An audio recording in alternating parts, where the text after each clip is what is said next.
Je m'appelle Rachel Morgan, j'ai 36 ans et je suis mère célibataire d'une fille de 6 ans, Ellie. Ce jour-là, alors que je la quittais du cours de danse classique comme tous les jeudis après-midi, mon téléphone a sonné avec un message. Je pensais que c'était un rappel de dîner de mon mari. Mais non, ce n'était que 3 courtes phrases, je pars au Portugal avec Harper. J'ai viré tout l'argent sur mon compte personnel. Tu devras payer le loyer toute seule. Je suis resté figé dans le couloir, un stylo glissant de ma main. Ellie gazouillait toujours. Maman, as-tu apporté les biscuits dinosaures aujourd'hui? Et moi, j'ai réalisé que mon monde venait d'être débranché sans un bruit. Avez-vous déjà été jeté du haut d'une falaise par la personne en qui vous aviez le plus confiance? Si cette histoire vous parle, laissez un commentaire, cliquez sur « J'aime » et suivez la chaîne. Car ce qui s'est passé ensuite n'était pas qu'un divorce. C'était une bataille pour retrouver ma dignité, pour ma fille et pour moi-même. J'ai rencontré Ethan Carter lors d'une exposition de photos à Boston, alors que j'étais rédactrice en chef d'un magazine littéraire spécialisé dans la fiction contemporaine. Il se tenait à côté de ses cadres noirs et blancs, confiant mais sans arrogance. Et quand il a commencé à me parler, ce ne sont pas les images qui ont retenu mon attention. C'est sa façon de parler des gens qu'il photographiait. Comme s'il racontait des histoires de vieux amis que le monde avait oubliés, mais pas lui. Surtout, je ne suis pas quelqu'un qui tombe facilement dans les pommes. J'ai été élevé par ma mère, Evelyn, une femme rationnelle et forte qui a traversé un divorce difficile et m'a élevé seule. Elle m'a toujours appris à voler de mes propres ailes. Et pourtant, 3 mois seulement après le début de notre relation, je lui ai présenté Ethan. Et curieusement, elle s'est sentie proche de lui presque instantanément. Celle-là est têtue, Ethan, m'a dit ma mère lors de leur premier dîner. Mais si tu es patiente, elle sera une partenaire hors pair. Ethan s'est contenté de sourire et m'a doucement serré la main sous la table. Je ne veux pas qu'elle change quoi que ce soit, mademoiselle Evelyn. Je l'aime telle qu'elle est. Cette simple et douce phrase a fait sourire ma mère. Et moi, j'y ai cru. Je croyais avoir enfin trouvé quelqu'un qui ne voulait pas me modeler sur un modèle idéal, mais qui m'aimait tel que j'étais, dans chaque recoin et chaque courbe. Nous nous sommes mariés près de 2 ans plus tard, lors d'une cérémonie intime au parc de Crystal Lake, l'endroit dont je rêvais adolescente. Ethan rêvait de quelque chose de plus grandiose, mais pas moi. Je voulais juste des gens qui nous souhaitaient sincèrement du bonheur, et je pensais l'avoir. À l'époque, j'ignorais que des gens étaient là pour fêter ça, mais ils ne m'ont jamais vraiment souhaité un bonheur durable. Après le mariage, nous avons déménagé dans la banlieue de Portland. J'ai continué mon travail de retouche à un rythme soutenu, tandis qu'Ethan commençait à accepter des missions de photographe pour des magazines de voyage et des mariages. Il avait du talent. Je ne l'ai jamais nié, et les contrats affluaient régulièrement. La vie n'était pas luxueuse, mais elle suffisait. Les soirs tranquilles, j'aimais me lever dans un fauteuil pour relire des manuscrits pendant qu'il peaufinait ses photos au bureau. J'aimais cette paix, ce bonheur qui n'avait pas besoin de se faire remarquer. Quand je suis tombé enceinte d'Ellie, les choses ont commencé à changer. J'ai dû réduire ma charge de travail pour des raisons de santé. Après sa naissance, j'ai décidé de rester à la maison pendant ces premières années. Ma mère était alors à la retraite et m'aidait occasionnellement, tandis que je continuais à faire de la correction indépendante pour de petites maisons d'édition. C'est Ethan qui m'a encouragé à rester à la maison. Je m'occupe des finances, a-t-il dit tandis que nous regardions Ellie, la petite fille, dormir pour la première fois dans son berceau. Tu en as assez fait. Laisse-moi m'en occuper. Une fois de plus, je l'ai cru. Je me suis accroché à cette promesse comme un rayon de soleil chaque matin. Au début, tout semblait aller pour le mieux. Ethan a décroché une grande séance photo de mariage dans la Napa Valley, puis une série de missions de voyage pour un blog populaire. Mais ensuite, de petits signes ont commencé à se faire sentir. Un soir, j'ai découvert un débit étrange sur ma carte de crédit. Un nouvel appareil photo d'une valeur de près de 4 000 $ dont il n'avait jamais parlé. Il a dit que c'était un investissement pour l'entreprise, puis a balayé l'affaire d'un léger baiser sur mon front. Puis est arrivé Harper. Harper est entré dans le studio photo qu'Ethan avait ouvert avec quelques amis près du centre-ville. Jeune, dynamique, douée avec les gens et, selon Ethan, une organisatrice hors pair.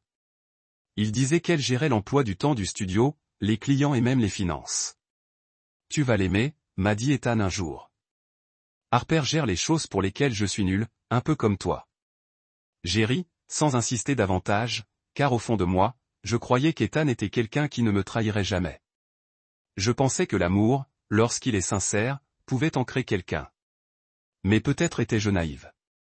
Ou peut-être avais-je simplement trop pris l'habitude de faire confiance. Personne n'avait jamais trahi cette confiance aussi complètement. Un matin, alors que je préparais le café, j'ai entendu Ethan parler dans son bureau. La porte n'était pas complètement fermée, et j'ai entendu le nom d'Harper résonner sans cesse.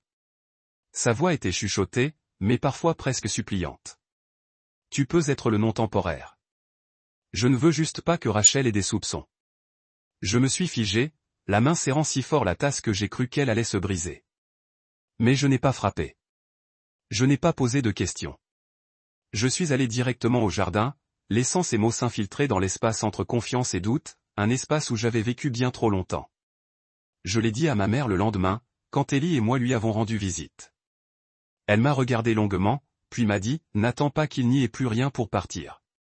Une femme comme toi peut tenir bon avant d'être poussée.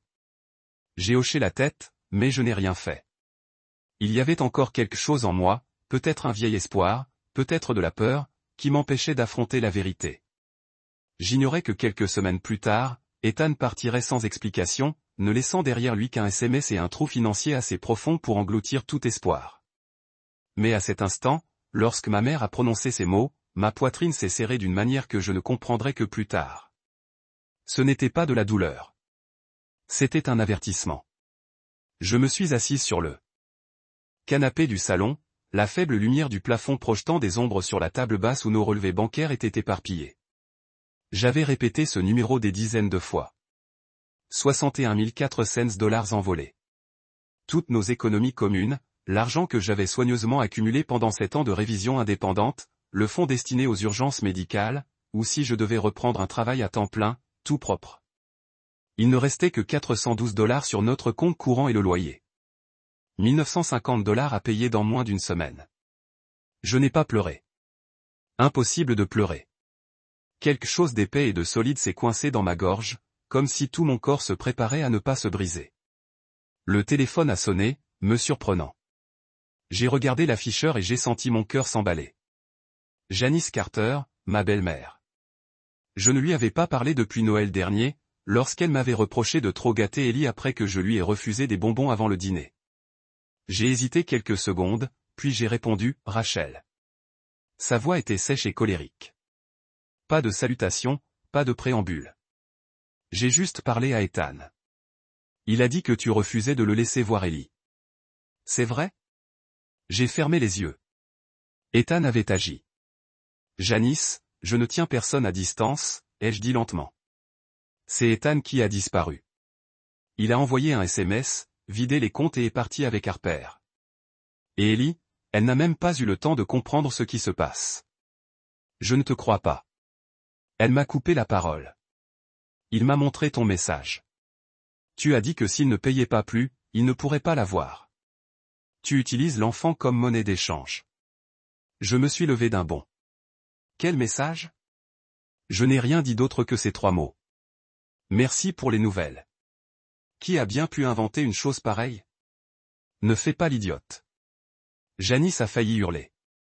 Ethan m'a dit que tu l'avais toujours méprisé, que tu l'avais accablé de dettes, et que maintenant tu exigeais une pension alimentaire exorbitante juste pour te venger. J'ai serré le téléphone dans ma main. Sais-tu qui a payé le loyer des 6 derniers mois? Je l'ai fait avec l'argent de mes missions de montage, de mon travail en freelance, et même du fonds d'études que je préparais secrètement pour Ellie. Parce qu'Ethan dépensait toujours plus qu'il ne gagnait. Le silence à l'autre bout du fil dura presque 1 minute. Mais quand Janice reprit enfin la parole, sa voix ne s'était pas adoucie. Tu penses peut-être avoir fait beaucoup de choses. Mais Ethan a des rêves. Il a besoin de liberté pour s'épanouir. Tu l'as juste retenu, contrôlé, enfermé, et maintenant tu fais la même chose à Ellie. Je me suis figé, le souffle coupé. C'est moi qui l'emmène à l'école tous les matins, qui lui lit des histoires avant de dormir tous les soirs, qui lui prépare à manger, qui lui achète ses chaussures quand elle ne les porte plus. Ethan est parti en tournage pendant 1 semaine dans l'Oregon et ne m'a pas appelé une seule fois. Et c'est moi qui contrôle. Ethan m'a dit Janice en insistant sur chaque mot, que tu prévoyais d'emmener Ellie dans le Michigan pour vivre avec ta mère. Si tu oses faire ça, je te poursuivrai en justice pour obtenir la garde. Mon corps tremblait. Qu'est-ce que tu comptes faire? J'ai déjà parlé à un avocat. Si nécessaire, je prouverai ton instabilité mentale. J'ai plein de témoins. Des témoins. J'ai ri, incrédule. Tu veux dire des proches qui ne me voient que pendant les vacances? Ou toi qui m'as un jour forcé à faire dormir Ellie seule alors qu'elle avait de la fièvre, parce que les enfants ne devraient pas s'accrocher à leur mère. Janice a raccroché sans un mot. Et à cet instant, tout est devenu clair. Je n'avais pas seulement été abandonné par Ethan. J'avais été trahi délibérément par la femme qui m'avait un jour qualifié de belle-fille parfaite. Je me suis couverte le visage et je me suis laissé tomber sur le sol froid, l'amertume me montant à la gorge. Une amertume bien familière, celle qu'une femme ressent lorsqu'on la dépeint comme toxique simplement parce qu'elle vit honnêtement et protège son enfant. Peu après la sonnerie, Ellie est sortie en courant de sa chambre, les cheveux encore en bataille après sa sieste. « Maman, qui est-ce » Je m'essuyais le visage en esquissant un sourire forcé, probablement la chérie du facteur. Je me dirigeai vers la porte et vis une épaisse enveloppe scellée rouge. Sans même l'ouvrir, je sus qu'il s'agissait de l'assignation officielle de divorce. Mais ce que j'ignorais, c'est qu'à l'intérieur, il y avait bien plus que des papiers. Il y avait des exigences inhumaines imposées par Ethan et un tout nouveau chapitre que je devrais traverser pour protéger ma fille. J'ai contacté Marissa Bloom après une nuit presque blanche. C'était la première nuit où j'acceptais vraiment qu'Ethan ne reviendrait pas. Ni pour m'excuser, ni pour m'expliquer. Il s'était retiré stratégiquement, armé d'argent, de mensonges répétés et d'un système qui le soutenait déjà. Marissa était une femme d'une quarantaine d'années, aux cheveux châtains foncés coiffés en chignon soigné, à la voix calme et grave, au regard perçant. Son bureau était au 3e étage d'un immeuble en briques rouges près du centre-ville de Portland. Des étagères en bois sombre bordaient les murs. Une photo de famille était posée sur son bureau, et l'espace était à la fois chaleureux et inflexible. « Mademoiselle Mitchell » commença-t-elle en feuilletant les documents que j'avais apportés. « Votre dossier est peut-être compliqué, mais la bonne nouvelle, c'est que j'ai déjà géré pire et que je ne perds pas. Je n'ai pas besoin de lui, dis-je. J'ai besoin d'équité et je dois protéger ma fille. » Marissa hocha la tête comme si c'était précisément pour cette raison qu'elle acceptait le dossier. Elle s'enquit de son historique financier, de ses comptes joints, de tout comportement suspect que j'avais remarqué chez Ethan. Je lui racontai tout, le reçu de l'appareil photo coûteux, les dépenses inhabituelles au nom du studio, et la dernière fois qu'Ethan avait publié du travail, il y a près de 3 semaines. « Vous avez dit qu'il recevait toujours de l'argent du studio » demanda Marissa en griffonnant des notes. « Je n'en suis pas sûr, répondis-je. Il ne publie plus, mais il semble qu'il ait récemment commencé à vendre des droits photos. » Marissa leva les yeux. « Alors il faut retracer ses transactions. S'il a reçu un paiement important d'une société étrangère, cet argent a pu être versé sur un compte privé ou offshore. » Elle tourna l'écran vers moi. « Quel est le nom de la société de photographie ? » Solstice Visual. Basé à Lisbonne, en Europe, murmura Marissa. Il est peut-être en train de s'installer ou de déclarer des revenus étrangers pour échapper à ses obligations financières ici. Ce n'est pas nouveau, mais si nous pouvons prouver qu'il gagne sa vie tout temps. Abandonnant son enfant, le tribunal ne le prendra pas à la légère. Je ne sais pas ce qui m'a poussé à partager le détail suivant. Peut-être parce qu'il me hantait. Peut-être parce que même si cela semblait étrange, cela me semblait important. Il y a encore une chose, dis-je doucement. Ce matin, j'ai reçu une enveloppe non marquée. À l'intérieur se trouvait un mot plié. Pas de signature. Juste une phrase. Si vous voulez savoir où Ethan cache l'argent, regardez dans la boîte en bois que sa mère garde sous clé. Orisa leva brusquement les yeux, ses yeux comme des lames. Vous avez gardé le mot. J'ai hoché la tête et je l'ai sorti de mon sac à main. Elle l'a examiné attentivement, puis l'a mis de côté. Quelqu'un veut vous aider, mais ne peut pas le faire publiquement. Peut-être quelqu'un qui a travaillé avec Ethan ou Harper elle-même. J'ai cligné des yeux. Harper. Ne sous-estimez jamais ce qu'une maîtresse ressent lorsqu'elle se rend compte qu'on l'a trompée, dit Marissa d'un ton neutre. Quoi qu'il en soit, nous ne négligerons pas cette piste. Savez-vous de quelle boîte il parle ? Je suis resté silencieuse un instant. Puis l'image d'une vieille boîte en bois au motif sculpté m'est apparue. Une que Janice gardait toujours sur l'étagère du haut de sa chambre. Fermée à clé, dépoussiérée chaque semaine. Il y a une boîte comme ça, murmurai-je. Chez ma belle-mère. Marissa m'observa attentivement. Je déconseille de prendre quoi que ce soit sans autorisation légale, mais si c'est considéré comme un bien matrimonial et qu'il risque d'être déplacé ou caché, le tribunal doit le savoir. Je quittai son bureau avec une longue liste de choses à faire. Relevé bancaire, retracer les transactions, et peut-être confronter Janice.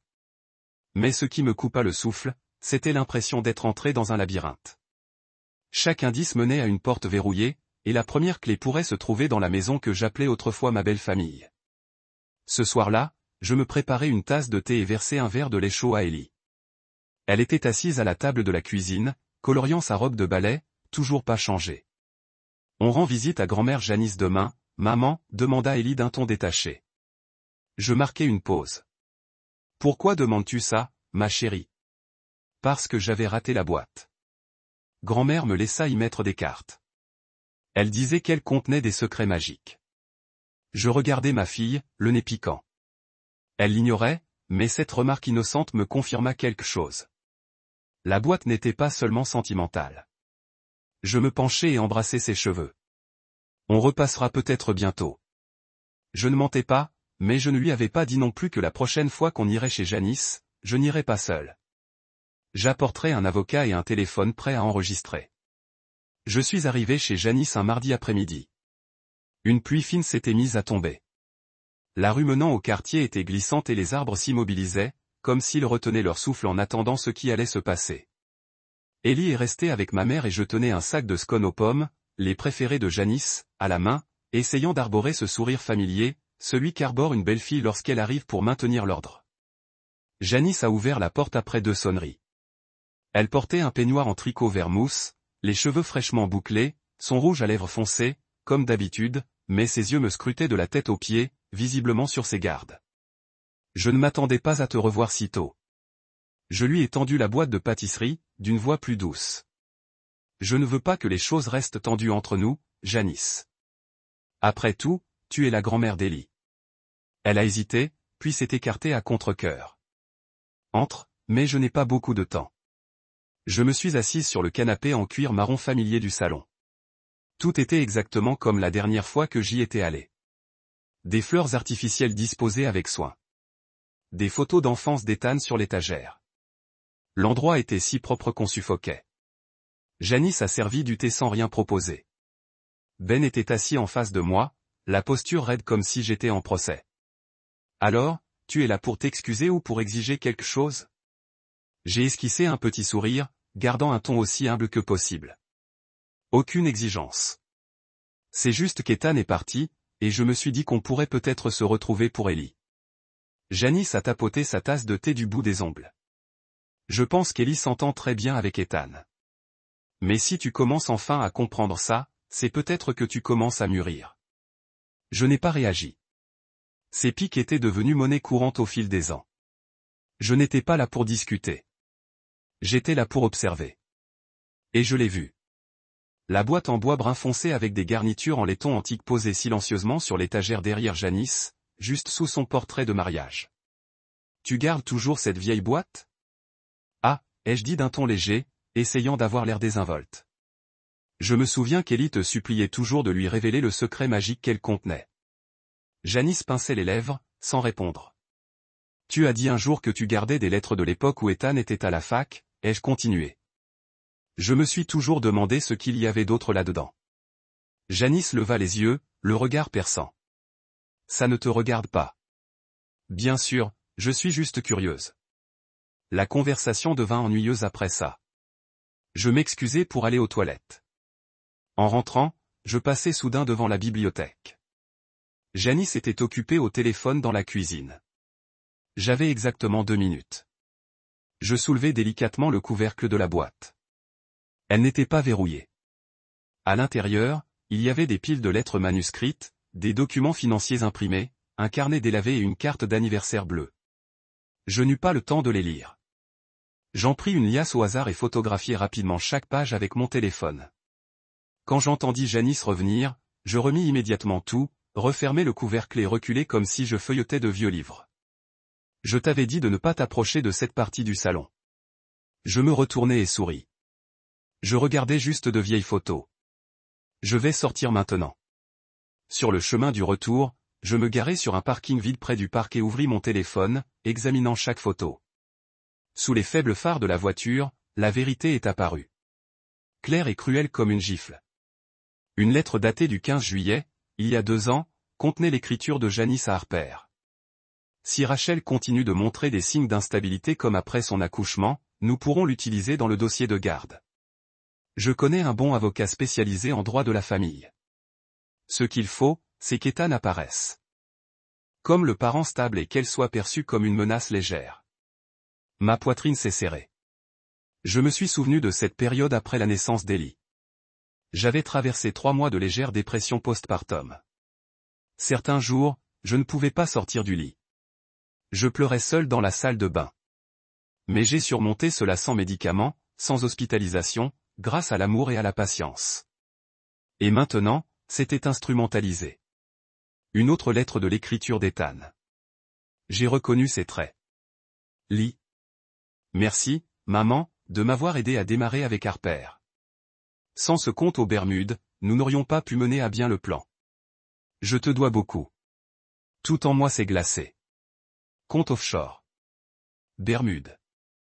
Marissa avait raison depuis le début. J'ai sauvegardé toutes les photos, posé le téléphone sur le siège passager et fermé les yeux un instant. Certaines blessures au cœur ne guérissent jamais complètement. Mais quand on découvre qu'on a été la cible d'une attaque coordonnée par celui que l'on appelait son mari et la femme qui appelait sa fille, cette blessure se transforme en feu. Un feu silencieux, mais qui ne s'éteint jamais. 2 jours après avoir photographié les documents dans la boîte en bois de Janice, un email de Shelley Monroe, directrice du contenu chez River & Pin Publishing, est arrivé dans ma boîte de réception. Objet, confirmation du retrait du projet. J'ai froncé les sourcils. River & Pin était mon dernier client. Je venais d'accepter un travail de révision pour 3 premiers manuscrits.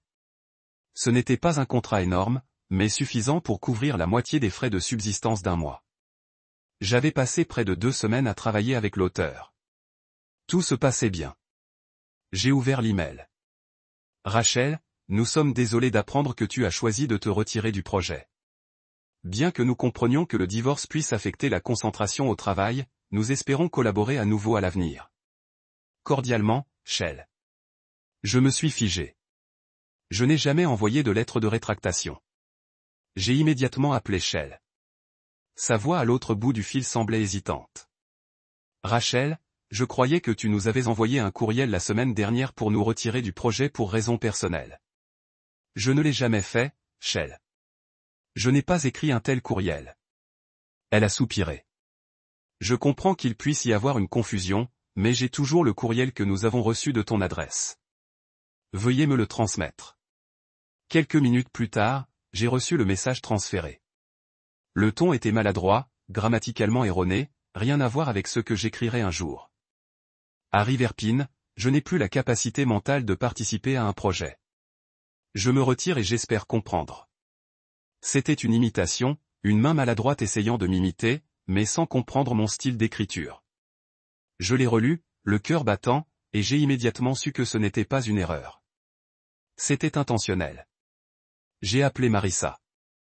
Il faut que tu me voies immédiatement, ai-je dit, incapable de dissimuler ma colère. Ethan vient de faire quelque chose d'impardonnable. Moins d'1 heure plus tard, j'étais dans le bureau de Marissa, l'écran de mon ordinateur portable affichant le faux email. Elle l'a lu ligne par ligne, son expression calme se durcissant.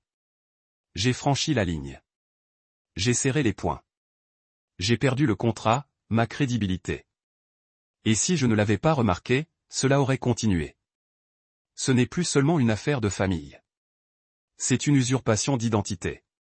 Et s'il a envoyé cet email en utilisant ton nom pour saboter ton travail, c'est une ingérence financière délibérée. Puis-je porter plainte? Non seulement vous le pouvez, mais nous avons immédiatement contacté la police de Portland. Marissa a préparé la plainte en joignant l'email original, la déclaration de Shelley Monroe et une comparaison entre mon écriture réelle et le faux. Je demanderai également au tribunal d'examiner ce comportement lors de l'audience de divorce, a ajouté Marissa en rassemblant les dossiers. Cela montre qu'Ethan tente de saboter ton indépendance financière pour manipuler l'issue de l'affaire. Un tribunal décent ne passera pas à côté de cela. J'ai hoché la tête, même si mon esprit était encore perturbé. Être usurpé, que quelqu'un utilise mon nom pour causer ma perte, n'était pas seulement exaspérant. C'était une violation profonde. Ce soir-là, après qu'Ellie fut couchée, je me suis assis seul dans la cuisine, une douce lumière jaune éclairant la vieille table en bois. J'ai pensé à Ethan, à ce qu'il disait, tu es irremplaçable. Tu as quelque chose que personne d'autre n'a. Et maintenant, il m'imitait. Ma voix, mon phrasé, juste pour m'affaiblir. J'ai rouvert les photos sur mon téléphone. La lettre de remerciement qu'Ethan avait écrite à Janice, celle qui faisait référence à ses débuts avec Harper. J'avais cru un temps que c'était une preuve de trahison, mais maintenant je la voyais telle qu'elle était, la preuve d'un plan concerté. Ethan n'était pas parti par désespoir. Il s'était retiré comme un joueur d'échecs exécutant une stratégie préétablie. Et ce faux email, c'était son échec et mat. J'ai envoyé un texto à Marissa. Il faut qu'on vérifie l'activité récente de ma boîte mail. S'il y a accédé, il y en a peut-être d'autres. Elle a répondu immédiatement.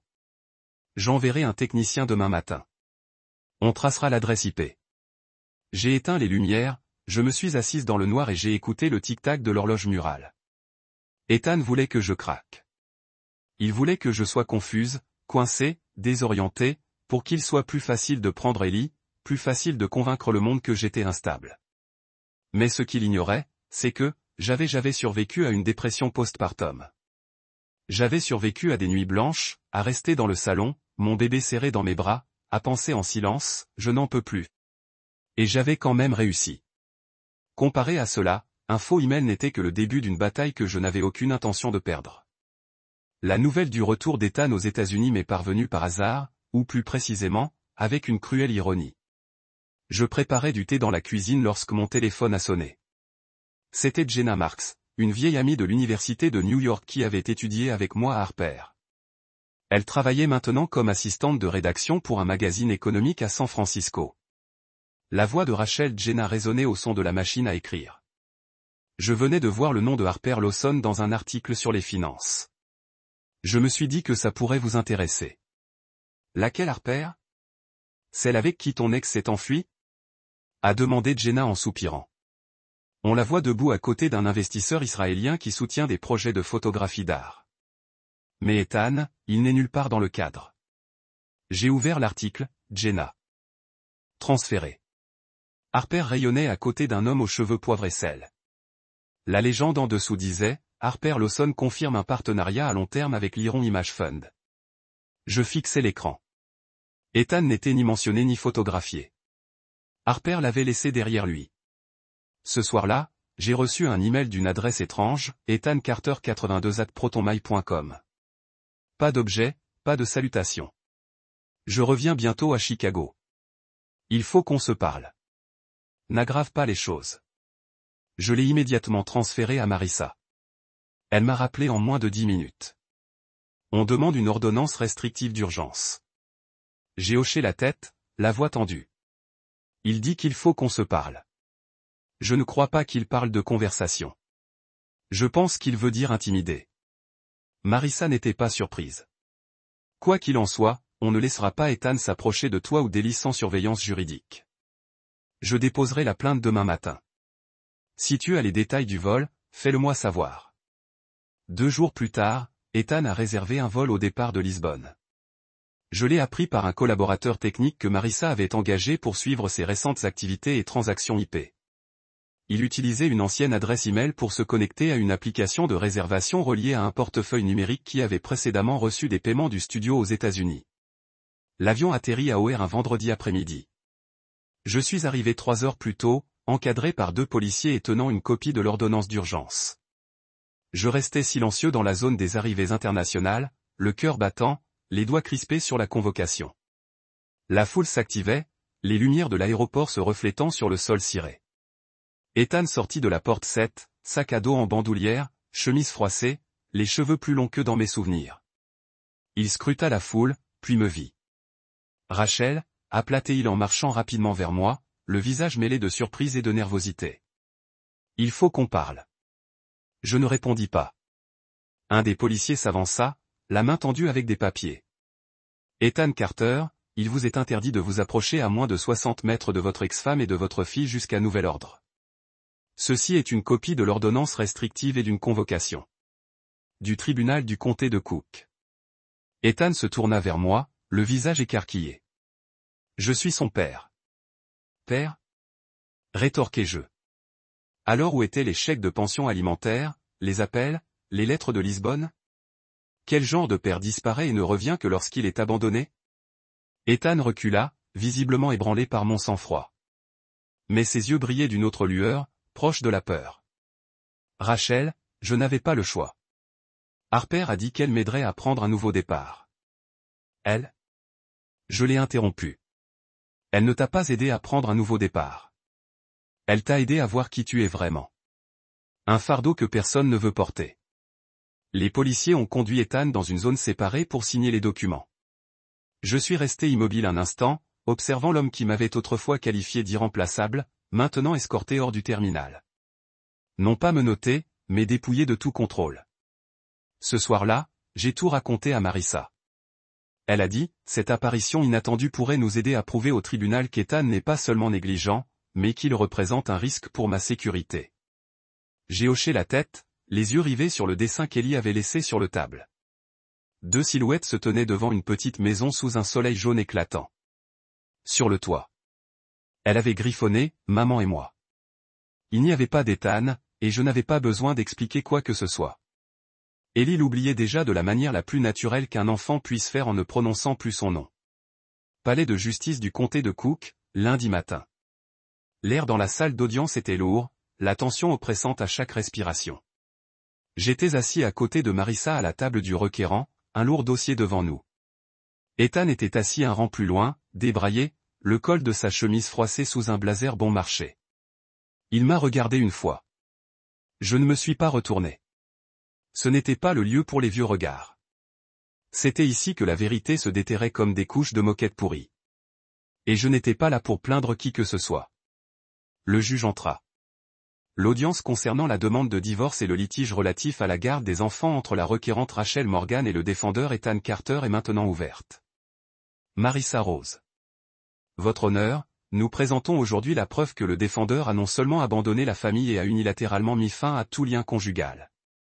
Bien, mais aussi collusion avec des proches et un tiers pour construire un faux récit concernant la garde en manipulant les antécédents médicaux de la requérante. Le silence s'installa dans la salle d'audience. Le juge inclina la tête. La procédure s'épanouissait. Marissa déposa un dossier devant le juge. Nous soumettons une série de courriels échangés entre Madame Janice Carter et Madame Harper Lawson, dans lesquels elles évoquent l'utilisation du diagnostic de dépression postpartum de la plaignante comme fondement juridique pour demander la garde d'Ellie Carter. Dans l'un des messages, Janice écrivait clairement, si Rachel continue de montrer des signes d'instabilité, nous pouvons utiliser son dossier médical comme preuve. Le juge parcourut quelques lignes, puis se tourna vers le défendeur. Le défendeur a-t-il quelque chose à dire à ce sujet? Ethan commença à se lever, mais son avocat le tira rapidement par la manche et murmura quelque chose. Finalement, l'avocat se leva et parla avec assurance. Votre honneur, ma cliente n'était pas au courant de ces communications. Si un tel contenu existe, il a été initié uniquement par Madame Janice Carter, sans les instructions ni le consentement d'Ethan Carter. Marissa resta impassible. Ensuite, votre honneur, nous demandons la permission d'appeler le témoin suivant. Les portes du tribunal s'ouvrirent et Harper Lawson entra. Elle portait un blazer gris clair, les cheveux soigneusement attachés en arrière, un maquillage discret, mais la confiance qu'elle avait autrefois. La conviction qu'elle pouvait construire une vie sur les ruines de quelqu'un d'autre n'était plus là. Ethan se retourna, le visage décoloré. Harper s'approcha de la barre. Sa voix tremblait légèrement, mais restait ferme. Je jure que le témoignage que je m'apprête à donner est vrai au meilleur de ma connaissance et de ma mémoire. Mademoiselle Lawson, commença Marissa. Vous aviez une relation personnelle avec le défendeur, n'est-ce pas? Oui, répondit Harper en évitant le regard d'Ethan. Vous viviez ensemble à Lisbonne. Il a appelé cela un nouveau départ. L'avez-vous déjà entendu parler d'un plan pour obtenir la garde? Harper marqua une pause. Oui, dit-il. Rachel se croit intelligente de tout mettre à son nom. Mais il était suffisamment préparé pour tout accepter, l'argent et l'enfant. Une vague de murmures parcourut la salle d'audience. Ethan baissa la tête et son avocat s'y opposa vivement, mais le juge leva la main pour le faire taire. Avez-vous des enregistrements ou des documents pour étayer ce témoignage? Harper fouilla dans la poche de son blazer et en sortit une clé USB. J'ai un enregistrement audio capturé par accident alors que j'utilisais mon téléphone pour noter notre planning de travail. Il n'est pas édité. Marissa a accepté le lecteur et l'a remis au greffier du tribunal. Un orateur a joué l'enregistrement à haute voix. La voix d'Ethan a clairement sonné. Bench sera prévue pour examiner les preuves supplémentaires. Sont temporairement suspendues. Je me suis assis silencieusement, les yeux enfermés sur le banc du juge. Enfin, j'ai vu la lumière tomber sur la vérité. Le coup de la trahison ne vient pas toujours rapidement, mais quand c'est le cas, il est indubitable. Ethan a perdu l'affaire. Le tribunal m'a accordé la garde complète d'Ellie. Nos actifs partagés, y compris les fonds restants dans le compte des Bermudes, les redevances photos de la société portugaise et mes années de contribution financière, ont été rétablies. Janice a été accusée de fraude à l'identité et de complot pour commettre une tromperie financière, non seulement contre moi, mais aussi l'employeur de Lisbonne, Ethan, avait travaillé autrefois. Alors que nous quittions le palais de justice, Marika a donné une douce pression à ma main. Vous n'avez pas seulement gagné l'affaire, a-t-elle chuchoté. Vous avez récupéré votre vie. Personne ne doutait plus de moi. Personne n'a cru l'histoire d'une mère ou d'une femme collante contrôlante. Il n'était pas nécessaire de riposter. La vérité avait fait son travail. Dans les semaines qui ont suivi, j'ai commencé à réorganiser le petit appartement Ellie et moi vivons. Tout ce qui transportait Ethan parfum ou ombre, j'ai soigneusement boxé et expédié dans une installation de stockage hors site. Ellie est retournée à l'école maternelle avec un sourire plus détendu. Son professeur a dit, elle parle beaucoup de vous. Elle dit, ma mère écrit des livres. Elle est la meilleure conteure du monde. J'ai souri et serré la main d'Ellie alors que nous passions devant le terrain de jeu. Je dis juste la vérité, bébé, j'ai dit. J'ai commencé à écrire notre histoire à partir de ce message fatidique à la classe de ballet à la courtise où je ne faisais pas un livre à propos de la vengeance. La résilience d'une femme s'est éloignée de tout le monde, sur la façon dont une mère protège son enfant des choses qu'elle n'a jamais imaginées. Ils ont dit, cette histoire est déjà puissante. Nous voulons préserver votre voix. J'ai reçu des lettres de femmes en Arizona, Maine, même en Alaska. Ils ont écrit sur les maris qui ont disparu dans la nuit, des beaux-mères manipulateurs, des emails ont forgé, des comptes cachés et des enfants traités comme des trophées. Une femme a écrit, j'avais l'habitude de penser que j'étais le seul à rester debout dans la tempête, mais après avoir lu votre histoire, j'ai réalisé que beaucoup d'entre nous se tenaient encore sous la pluie et toujours forts. Un début d'automne après-midi, lorsque la lumière du soleil s'était ramollie et que la brise a dansé doucement à travers les fenêtres demi-open, Ellie s'est assise à la table à manger colorant soigneusement une petite carte postale d'écureuil. Je lavais la vaisselle dans la cuisine lorsqu'elle a parlé. Maman, puis-je écrire une lettre à papa? Je me suis arrêté, l'eau coulant toujours du robinet, tapant régulièrement contre l'évier en acier. En ce bref moment, quelque chose a suscité en moi, une émotion sans nom. Ce n'était pas de la tristesse. Ce n'était pas de la colère. Seulement quelque chose de doux, presque tendre. Je séchai mes mains et agenouillai à côté d'elle, niveau des yeux. Qu'aimeriez-vous dire dans la lettre? Ellie haussa les épaules. Je ne sais pas. Peut-être lui dire que je peux faire du vélo sans tomber maintenant et que votre tarte aux pommes a meilleur goût qu'avant. J'ai brossé les cheveux doucement. Si vous voulez, je vais obtenir des enveloppes et des timbres. Mais rappelez-vous, lorsque nous écrivons, il ne doit pas s'attendre à une réponse. Nous écrivons pour laisser nos cœurs se sentir plus légers. Elle hocha la tête, les yeux concentrés, comme si elle tenait quelque chose d'important. Je suis retourné à mon bureau et j'ai fermé mon ordinateur portable. Le projet de réimpression du divorce des SMS était dans sa phase d'édition finale. L'éditeur avait suggéré d'ajouter un nouveau chapitre, non pas de la colère, mais de ce qui vient après, de la paix. J'ai regardé autour de notre nouvel appartement. Ce n'était pas grand, mais la lumière a coulé. L'art sur les murs était tout mon choix. Un paysage marin abstrait, une grande impression d'Ellie tournoyant dans le parc, des cheveux volants, du fusil de robe comme des ailes de papillon. Le canapé a été réapponcé par moi en toile. La table en bois venait d'un ami à Seattle. Tout dans l'appartement avait une raison d'être ici. Rien n'était excédentaire. Rien n'était caché. Ellie gloussa en m'asseyant à côté d'elle. Maman, que dois-je dessiner dans la lettre? Tout ce que tu veux, dis-je, plaçant doucement ma main sur son dos, se sentant une petite présence chaleureuse, chaude et régulière. Une maison, peut-être? Demanda-t-elle, les yeux plissés malicieusement. J'ai souri. Bien sûr, mais pas seulement le toit et les murs. Un endroit où vous pouvez être entièrement vous-même. Un jour, Ellie pourrait comprendre le sens plus profond de cette réponse, mais aujourd'hui, elle a simplement hoché la tête et est retournée à la coloration. Je pensais qu'une maison signifiait 2 parents, une configuration parfaite, des dîners en famille et des photos de plage encadrées. Mais maintenant je connais la maison, je ne sais pas la prémise. La radio et le parfum des produits de boulangerie flottant dans les airs étaient une maison que j'ai construite avec mes propres mains. Ellie, ma fille, est la preuve la plus claire de ce choix. Un écho silencieux de l'univers, me chuchotant le chemin que vous avez choisi, bien que rugueux, était le bon. Que pensez-vous?